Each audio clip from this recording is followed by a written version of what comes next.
Bon, vous savez maintenant ce que c'est d'être trop lucide, alors qu'est-ce qu'on fait concrètement? Cette vidéo fait suite à un sujet qui fait encore parler sur ma chaîne et dont beaucoup ont encore du mal à trouver du sens, même après avoir eu certaines clés pour essayer de ne pas perdre pied dans ce monde complètement absurde. Donc aujourd'hui, format du même type et un peu plus tranquille, toujours en mode podcast, on se pose et on essaie de trouver quelques remèdes à l'éveil, la lucidité ou tout ce qui pourrait s'y apparenter. Que faire quand la vie n'a aucun sens? Quand tout est absurde, au fait d'être un peu trop conscient de notre condition et de ne pas savoir comment faire pour s'alléger de ce poids. Répondre au fameux « à quoi bon finalement ?» Enfin, vous avez compris, si vous suivez la chaîne depuis longtemps, on cherche des solutions pour alléger le fardeau qui pèse sur beaucoup d'entre nous. Donc cette vidéo sera la deuxième partie qui répondra à tout ça de manière générale, avec les moyens que j'ai à ma disposition, mes connaissances et quelques recherches. N'oubliez pas que je ne suis pas un gourou du dev perso ou encore de la philo. Toujours prendre du recul avec tout ce que je peux dire. J'ai pas de solution miracle, mais si je peux contribuer à apaiser ne serait-ce que quelque temps votre vide, alors c'est déjà gagné pour moi. Je vais peut-être me répéter, mais j'ai décidé de consacrer mon temps pour les âmes égarées, celles qui ne comprennent pas leur place sur cette terre. Donc, on va essayer de faire un espèce de petit guide pour votre future vie. Et je clôturerai le thème de l'éveil et de la lucidité par une dernière vidéo qui présentera en détail la philosophie camusienne et le cycle de l'absurde. Parce que c'est vraiment ça qui a permis de remettre en question ma perception de la vie et du monde. Et qui pour moi serait la solution la plus viable et recommandable pour retrouver le sourire sans trop se prendre la tête. Alors, on s'installe bien, on prend une petite boisson et on y va tranquillement. On a vu que beaucoup de gens lucides sont tristes, mais parlons des autres. Ceux qui, malgré cette lucidité, retrouvent le sourire. C'est à eux qu'on veut ressembler. On veut trouver la solution et ne pas sombrer dans la folie. On veut ce petit déclic qui, comme par magie, annihilera le flot de pensée constant qui nous immerge dans cette torpeur infinie. Ce flot de pensée qui consume petit à petit notre esprit. La dernière fois, j'avais parlé de Rick dans Rick et Morty, qui m'a permis de construire une réflexion en fonction d'un de ses monologues. Et cette fois, j'aimerais qu'on parle de deux autres personnes. Pas fictive, mais bien réelle cette fois, que j'aimerais prendre comme exemple afin de développer au mieux ma réflexion. Et qui de mieux pour commencer que Monsieur Edgar Tolle. Alors, pourquoi c'est hyper intéressant et instructif? Eh bien, parce que ici, on a une personne auquel on pourrait s'identifier, et qui pourrait permettre de nous donner quelques solutions. Edgar Tolle, c'est ce philosophe de l'instant présent, auteur du fameux livre que vous connaissez peut-être, Le pouvoir du moment présent. Avant même de devenir un maître spirituel acclamé, il a traversé une lucidité intérieure tellement violente qu'elle l'a conduit à 29 ans à un sentiment de désespoir profond. Tolle va décrire des semaines où il se réveillait en sursaut, le cœur battant, submergé par un sentiment que la vie n'avait aucun sens. Son esprit ne cessait de débattre et d'analyser. Il craignait la maladie et la mort, jusqu'à le plonger dans une spirale d'angoisse. Cette hyperconscience, ce flot insensé de pensée sur sa condition, l'aura presque mené à la folie. Il savait trop de choses sur lui-même et l'absurdité de l'existence pour pouvoir fonctionner normalement. Et le fameux point de bascule survient lors d'une nuit particulièrement éprouvante, lorsqu'il a soudainement senti son esprit se rompre. Il ne pouvait plus supporter cette voix incessante dans sa tête. Et au moment où il a cru qu'il allait basculer dans la mort, il s'est rendu compte de quelque chose. Qu'il n'était pas cette voix, qu'il était celui qui l'observe. Et cette prise de conscience-là, qui n'a duré que quelques secondes, a été son éveil.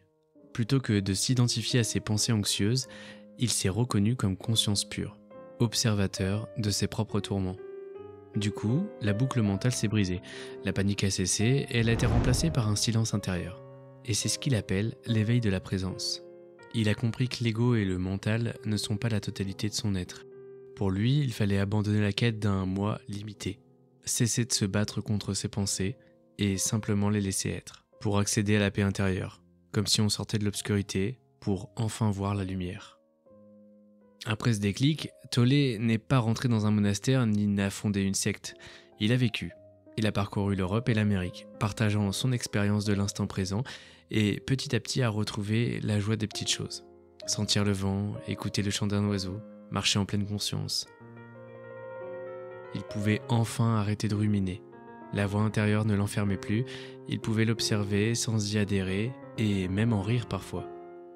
Il avait retrouvé ce petit sourire, Ce n'était pas un grand éclat de rire, mais plutôt une satisfaction silencieuse d'être là, sans complication. Aujourd'hui, Tollé sourit lorsqu'il voit une audience se tendre sur ses mots, car il sait qu'il partage ce qu'il a vécu.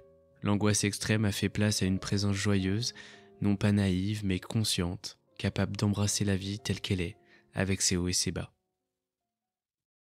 On pourrait croire qu'aucune action concrète n'est requise pour Tollé, puisqu'il n'a pas sauvé le monde physiquement.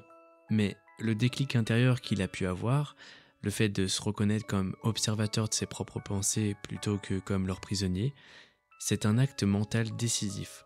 Il a brisé la boucle de l'angoisse par un simple choix de conscience, encore et encore à chaque pensée envahissante. Et c'est précisément cette qualité d'action, même si elle paraît imperceptible aux yeux du monde, qui nous conduit à la première leçon. Agir dans un monde absurde, c'est déjà une forme de résistance joyeuse. Chaque geste, aussi minuscule soit-il, a de la valeur. On n'a pas besoin de gagner la guerre contre l'absurde, on a juste besoin de préserver une étincelle de sens dans une action limitée pour quelqu'un. On pourrait dire que la lucidité plus l'acte limité serait égal à l'étincelle de sens. Et c'est exactement ça qu'on veut retenir. Tu peux être dans la pire des lucidités, celle qui te fait dire « tout est pourri, rien ne vaut la peine », mais si tu trouves un endroit, si petit soit-il, où tu peux poser un acte réel et concret, même en sachant que ça ne sauvera pas tout le monde, tu vas créer une brèche. C'est une brèche qui va te permettre petit à petit de retrouver une forme de plaisir à exister. C'est une trajectoire simple, mais terriblement puissante. Passer de la paralysie à l'action mesurée, tout en gardant sa lucidité. On n'est pas obligé de devenir une personne optimiste de façade.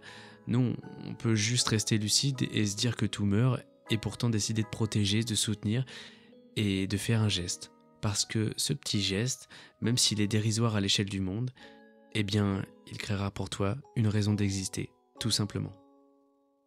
Donc, après tout ce qu'on a dit, on comprend que la réponse à la lucidité, ce n'est pas le déni, et ce n'est pas la fuite. C'est juste l'acte concret. Il est certes limité, mais il est sincère.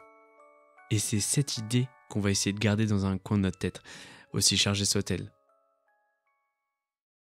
Maintenant, on va parler d'une autre personne qui m'a donné des frissons tellement son histoire est incroyable, Monsieur Viktor Emil Frankl, qui, lui, a vécu la lucidité la plus extrême qu'on puisse imaginer. Alors, qui est ce monsieur ? Frankl, c'est un psychiatre autrichien déporté à Auschwitz en 1942. Il perd ses parents, sa femme, tout son monde s'écroule. Et pourtant, c'est précisément dans l'horreur absolue qu'il va trouver une manière de transformer sa lucidité dévastatrice en une force de vie. Alors, d'abord, juste imaginez la scène. Un médecin psychiatre qui, avant la guerre, travaillait dans un hôpital viennois, se retrouve dans un baraquement surpeuplé parmi des milliers d'hommes épuisés, affamés, au cœur d'un processus industriel de mort. Frankl voit des hommes en pleine santé physique s'effondrer psychologiquement au bout de quelques jours. D'autres, physiquement brisés, continuent à résister jusqu'à l'extrême fin.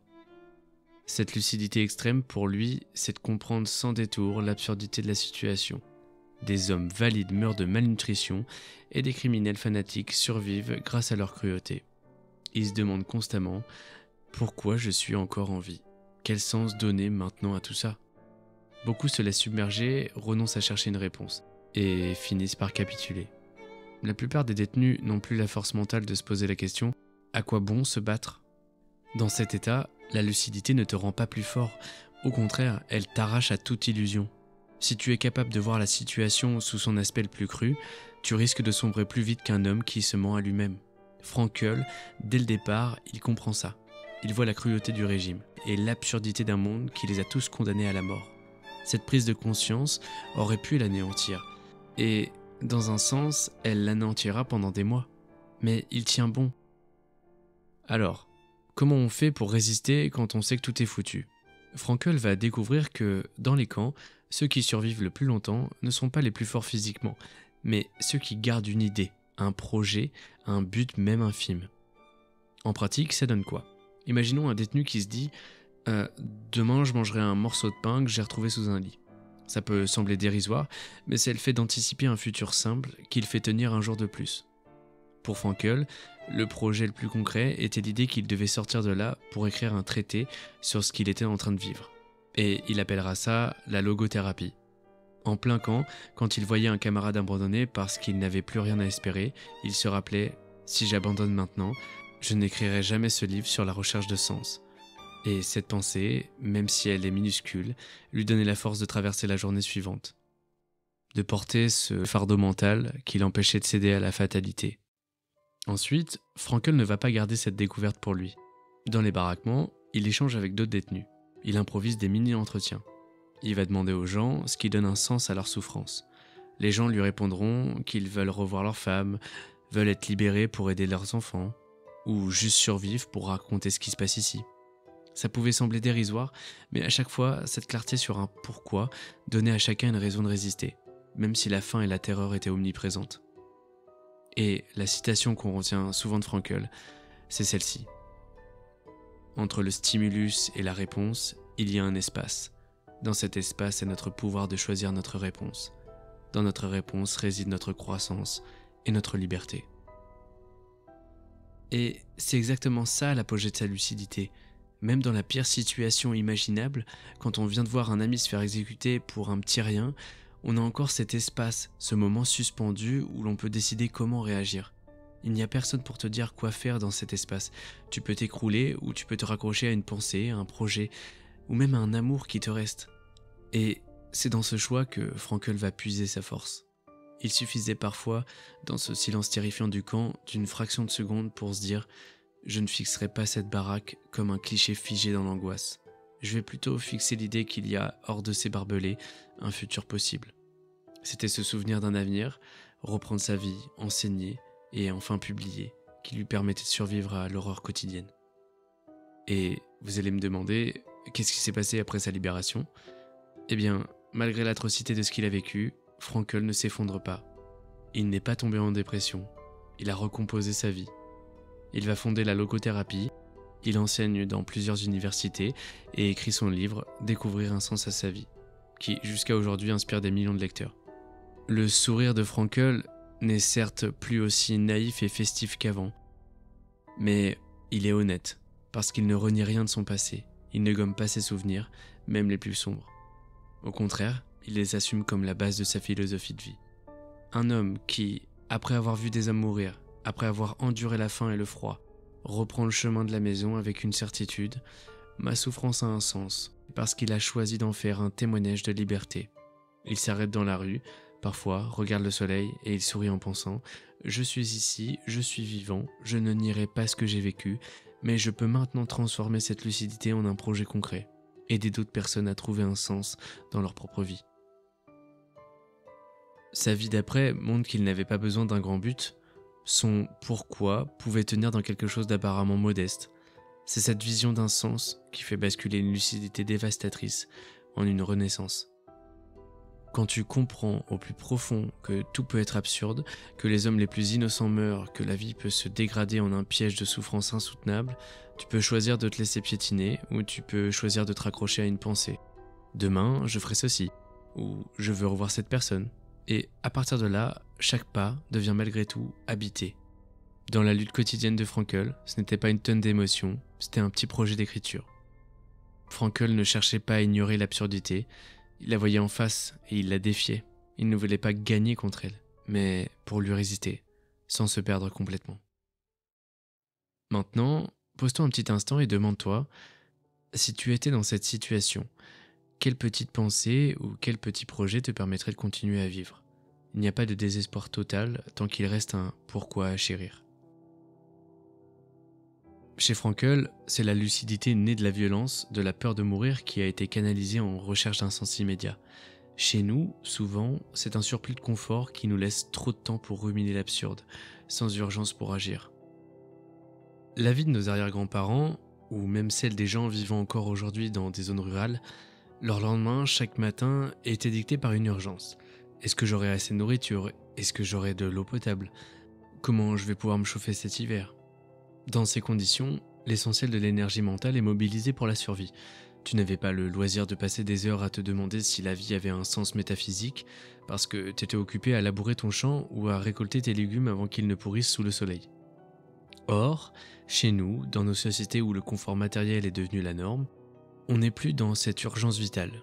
On se réveille, on monte dans le tram, on regarde le fil Instagram, on se prend un café, on se met à travailler dans un open space chauffé, tout est là, à portée de main, un frigo toujours rempli, enfin presque.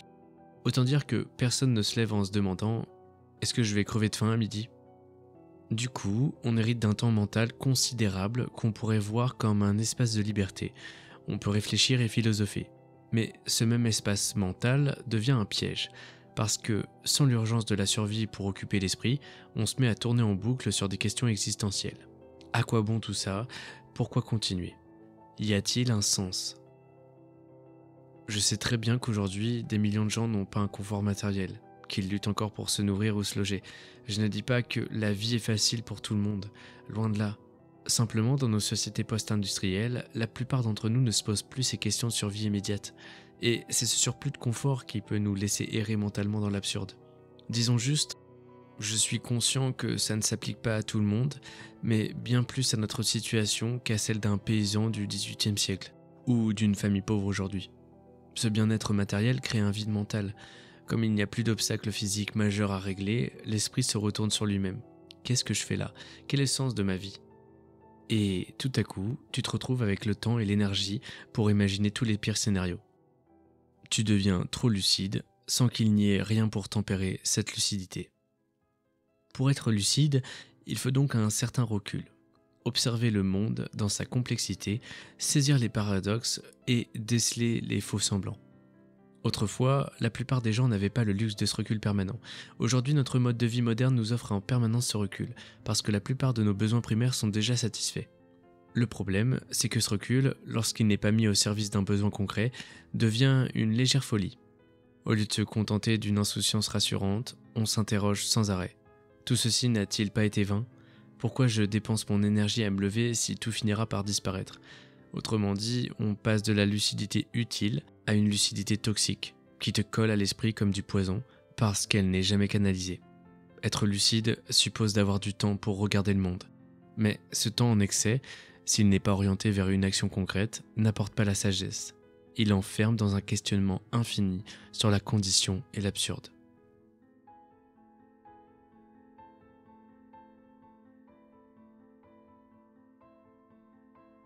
Ton pire ennemi, c'est ta propre conscience.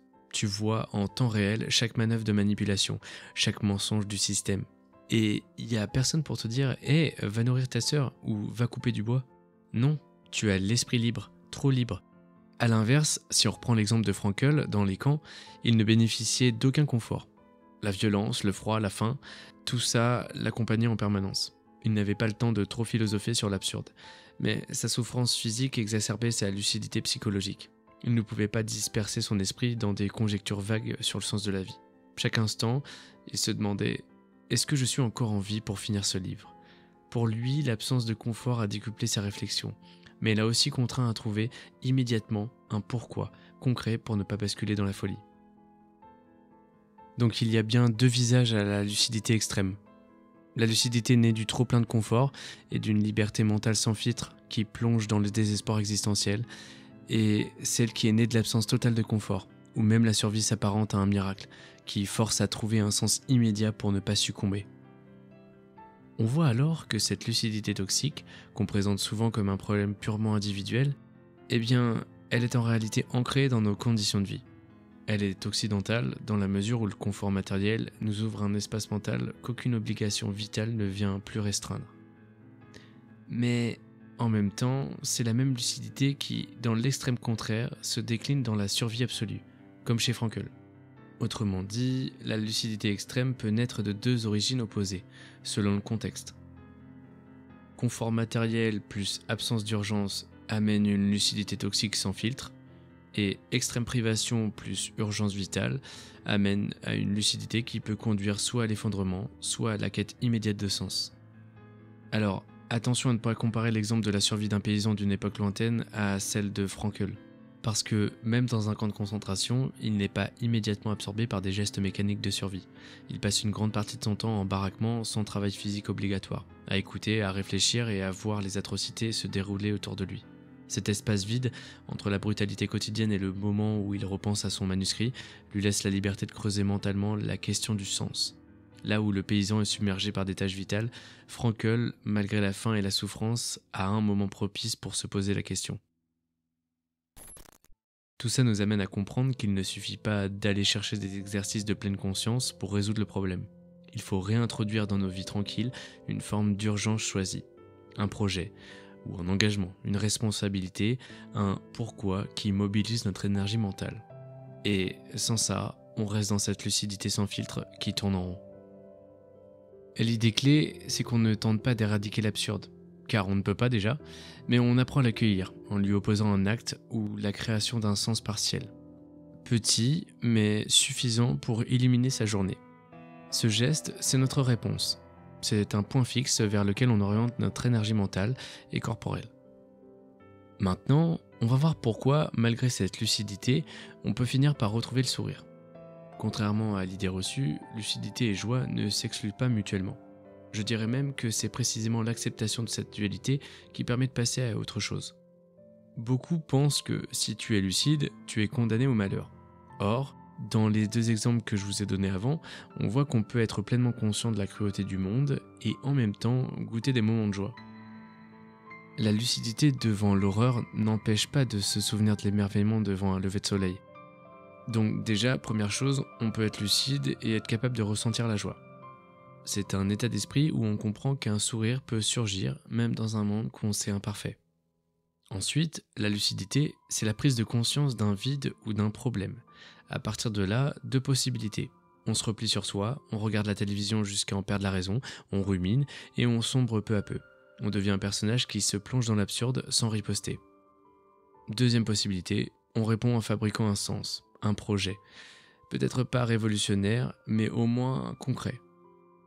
Ni Tollé ni Frankel n'ont cherché à éradiquer l'absurde de façon définitive. Ils ne prétendaient pas que leurs actes allaient changer le monde une fois pour toutes. Non, ils se contentaient d'un petit sourire, conscients que le malheur pouvait revenir à tout instant, mais aussi persuadés qu'ils savaient désormais accueillir cette dualité.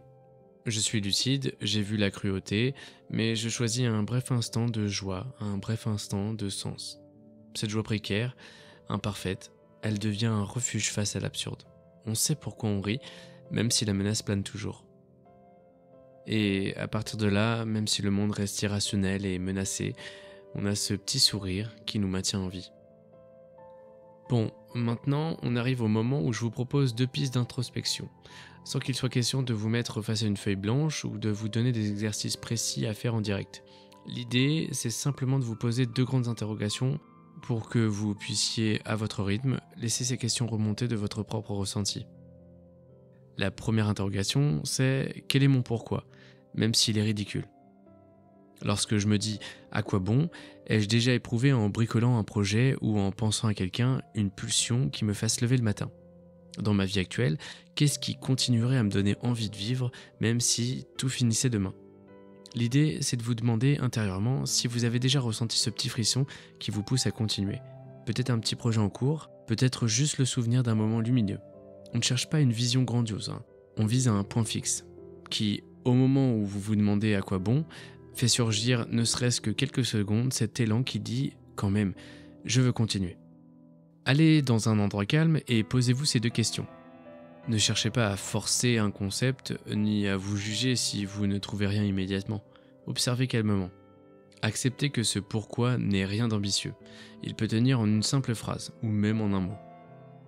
Je vais peut-être vous citer des trucs un petit peu bêtes ou clichés, mais comme j'ai pu le dire avant, on s'en fout. Même si c'est pas un truc grandiose, on y va quand même et on le note. Par exemple, j'ai envie de voir mon chat demain. Ou parce que j'ai promis à un ami que je finirais ce dessin. Ou je sais pas, parce que j'aimerais revoir encore une fois la mer. Notez toutes ces petites choses qui vous passent par l'esprit. L'enjeu, c'est de sortir de la pure abstraction. Il suffit parfois de cette minuscule étincelle pour que la machine reparte. Bon, une fois que tout ça c'est fait, il y a une deuxième interrogation. Comment est-ce que j'accueille la souffrance dans ma vie ? Est-ce que je considère ma souffrance comme un fardeau ou comme une partie constitutive de ce que je suis ? Si je renonçais à ce souvenir douloureux, qu'est-ce que je perdrais de moi-même ? Là, on passe à un autre registre, peut-être un petit peu plus délicat. La douleur, les traumatismes qu'on porte. Alors, Cette seconde interrogation a pour but de vous inviter à observer votre relation à la souffrance sans la juger. Comme l'ont montré nos deux écrivains, ce n'est pas en effaçant nos blessures qu'on retrouve le sourire, c'est en les intégrant à notre identité. Ensuite, essayez de vous souvenir de tous ces moments douloureux que vous avez pu vivre, que ce soit une rupture ou un échec, un deuil, ou toutes les autres blessures qui vous ont marqué. Une fois que c'est fait, demandez-vous, si je décide d'effacer ce souvenir, quel vide laisserai-je derrière moi? Qu'est-ce que je perdrais de moi-même si je renonçais à cette douleur? Et peut-être que vous réaliserez que ce souvenir, bien que douloureux, a forgé une part essentielle de votre caractère, votre empathie, votre force. Gardez en tête que la question n'est pas de supprimer la douleur, mais de comprendre quel rôle elle a joué dans votre vie. Vous pouvez la remercier de vous avoir guidé jusqu'ici, même si elle a été pénible. Le but, c'est pas de transformer cette douleur en un exutoire dramatique devant la caméra, c'est juste de reconnaître qu'elle fait partie de vous. C'est la différence entre fuir et intégrer. Si vous voyez que, en reniant ce souvenir, vous en perdez la capacité d'aimer ou d'être compréhensif, alors vous prendrez conscience qu'il faisait partie de votre logiciel interne. La souffrance, intégrée, devient un levier, plutôt que des chaînes. Alors, ces deux interrogations, elles visent à guider votre réflexion, plutôt qu'à vous soumettre à un protocole. Elles permettent d'identifier d'abord quelque chose qui a du sens, puis d'embrasser la part de vous-même qui a souffert, sans en faire un tabou ou un blocage.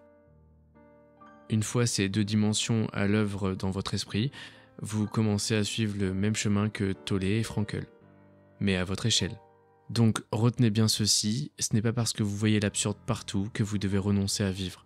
Au contraire, trouvez l'acte qui a du sens, votre acte à vous, qui répondra à la lucidité. Vous n'êtes pas condamné à la torpeur ou à ruminer sans cesse. En réalité, c'est souvent l'étincelle qui pousse à chercher, à inventer, à embrasser cette dualité étrange. Je suis lucide, je suis blessé et je choisis, malgré tout, de vivre, de sourire et d'agir. Ne croyez plus que la lucidité égale fatalité, mais que la lucidité égale point de départ pour inventer quelque chose. Maintenant, c'est à vous. Prenez un instant après cette vidéo pour vous poser en silence et vous interroger. Vous n'avez pas besoin de sortir un stylo ou de filmer votre démarche. Juste prenez le temps de laisser ces questions vous bousculer intérieurement. Ce n'est pas la lucidité qui vous tue, mais l'absence de réponse face à elle.